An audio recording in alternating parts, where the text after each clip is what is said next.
Hi, good evening. Good evening to you. Thank you.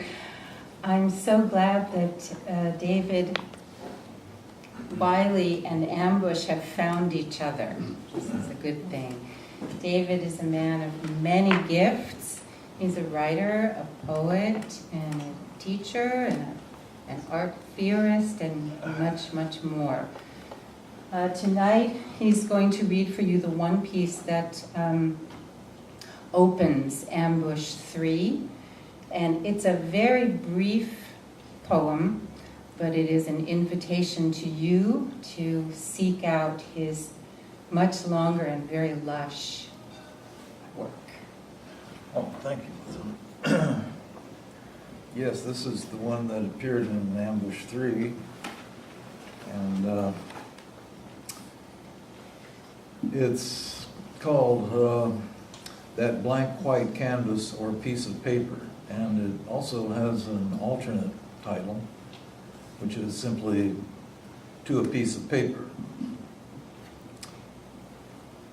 Here is the landscape of all possibility, whiter than the obverse of ether. Here is the window of a universe unborn, where the mind's fugitive seed seeks a hidden orifice of creation. Here is the battlefield. Here is the scented bed. Here is the palace, ablaze with emptiness, where something unknown wants to live.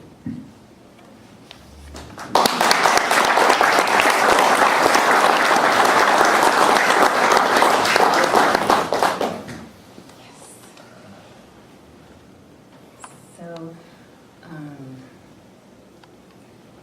I'm going to read from Mika Oklop's work. Mika was a legendary writer in Yugoslavia. He came to the Bay Area with his family in early 1990, and for the next 15 years he wrote, these were the words I chose, agonized, elegant, and absurd commentaries on expatriate life in Northern California.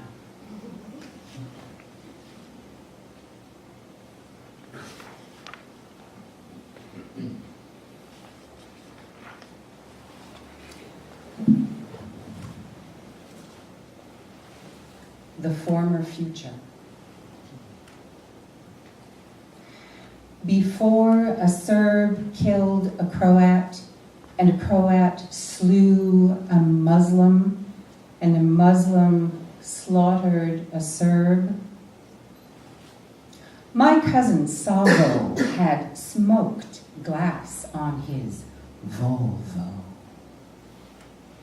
We used to drive around the town watching a cheerful humanity. They all seemed skin close through the smoked glass. After my cousin got shot, I took over his vehicle, placed his corpse next to me, and we drove all the way, howling silently, into new frontiers. Against the wind with a broken windshield, on we advanced into the keen morrow.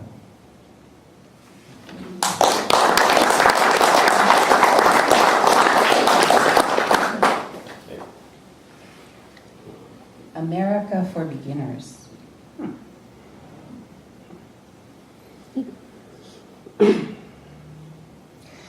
Take the night flight from Budapest, that's the best.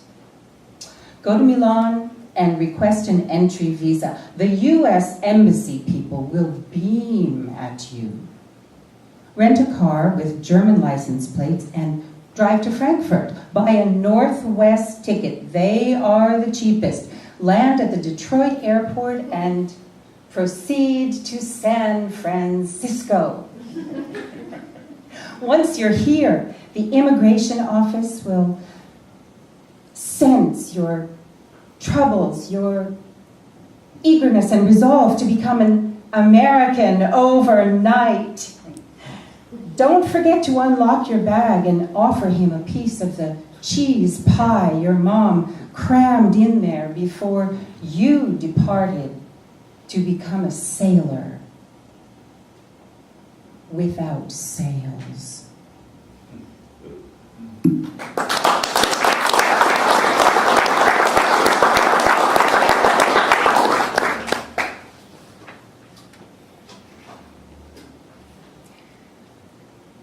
This is the foreword to his novel, which describes life right here among us.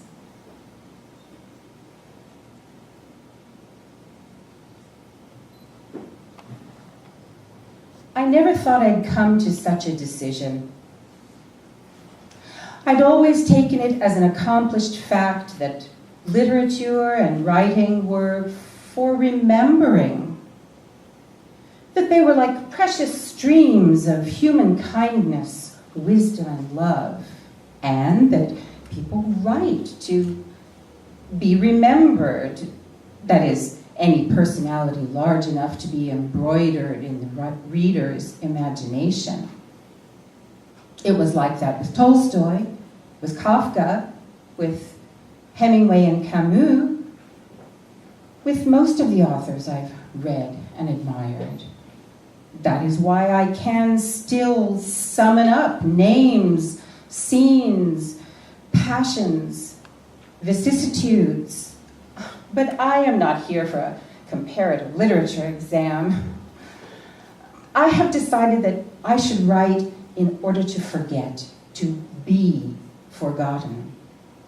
Neither my past nor my future should be remembered. I will use writing to erase every single good and ugly recollection that is nesting in the chips inside my head. From now on, my typewriter will serve as a huge blot-out generator. Once I forget everything, I can start to breathe again. I can begin to open my eyes, my pores, my veins. I might even lift my eyes to the sky. Or talk to people. Oh, conversation is a great way of communicating once you have no memory. You don't have to explain where you come from because you cannot. No one asks about my plans because I don't have any. I am continually in the present state. Or I hope I can reach that level. I'll work hard at it, write as much as I can, just to be able to start my life at 45. This is not an apology, but a statement. I cannot dedicate my book to anyone.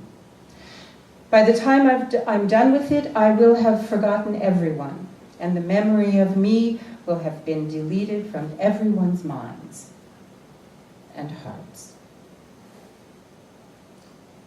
I don't feel bad about this. On the contrary, I am eager to start writing.